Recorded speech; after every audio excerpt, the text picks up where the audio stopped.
बहुत साल पहले कोरिया के जोसियन साम्राज्य में एक खूबसूरत जलपरी सहवा जुन जिह्यून रहती थी। एक दिन उसे इंसान पकड़ लेते हैं और पिंजरे में कैद कर लेते हैं।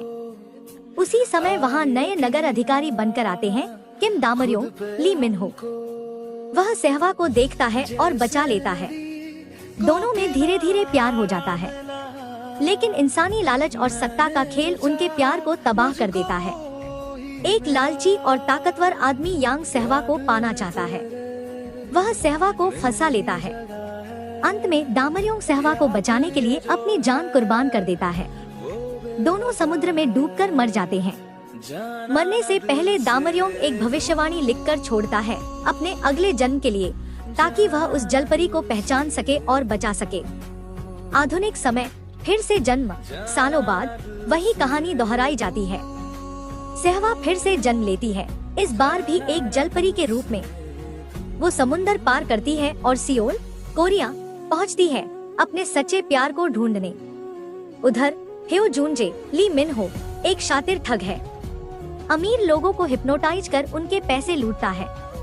एक दिन छुट्टियों में जूनजे समंदर किनारे जाता है और वहीं उसकी मुलाकात शिमचुंग सहवा से होती है। शिमचुंग बहुत भोली होती है, उसे इंसानी दुनिया की कोई समझ नहीं होती। शिमचुंग को देखते ही जूनजे हैरान रह जाता है। वह हूबहू उसकी पिछली जिंदगी की प्रेमिका जैसी दिखती है। साथ में रहना, प्यार और कॉमेडी। शुरू में जूनजे उसे परेशान समझता है, लेकिन फिर धीरे धीरे उसके भोलेपन और मासूमियत से उसे लगाव होने लगता है। शिमचुंग बहुत सारा खाना खा जाती है, इंसानों के नियम नहीं समझती। जूनजे उसे इंसान बनने के तौर तरीके सिखाता है। इन्हीं छोटी छोटी बातों में दोनों के बीच प्यार पनपता है। भविष्य की मुश्किलें, खतरा लौट आया। जूनजे को सपने आने लगते हैं अपने पिछले जन्म के। धीरे धीरे वो समझ जाता है कि दोनों का रिश्ता पिछले जन्म से जुड़ा है।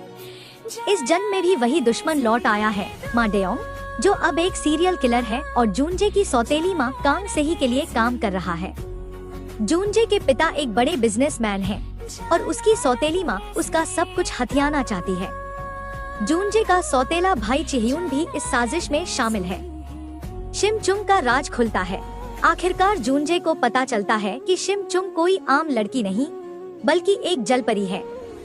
शिमचुंग बताती है कि जलपरी अगर दिल टूटने का दर्द सहती है तो वो पानी में बदलकर खत्म हो जाती है। जूनजे उसे वादा करता है कि वो उसे कभी दुख नहीं देगा और हमेशा उसकी रक्षा करेगा। त्याग और दर्द, कहानी का मोड़। जूनजे के पापा को माँ डेयोंग और कांग सेही मिलकर मार देते हैं। जूनजे टूट जाता है, लेकिन फिर लड़ने का फैसला करता है। शिमचुंग समझ जाती है कि उसकी वजह से जूनजे खतरे में है। वो समंदर में लौटने का फैसला करती है और जाते जाते जूनजे को किस करती है ताकि उसकी सारी यादें मिट जाएं। आखिरी लड़ाई, प्यार की जीत। जूनजे सब भूल जाता है, लेकिन दिल में एक खालीपन महसूस करता है। वक्त के साथ उसकी यादें लौटने लगती हैं। आखिर में वो अपनी सौतेली माँ और माँ डेयोंग की साजिशों का पर्दाफाश करता है। माँ डेयोंग मारा जाता है। शिमचुंग वापस लौटती है। दोनों मिलते हैं, एक दूसरे से प्यार का इजहार करते हैं और आखिरकार सब बुराई खत्म होती है। Happy ending.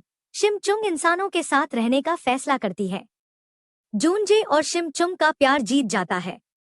दोनों एक नई जिंदगी की शुरुआत करते हैं।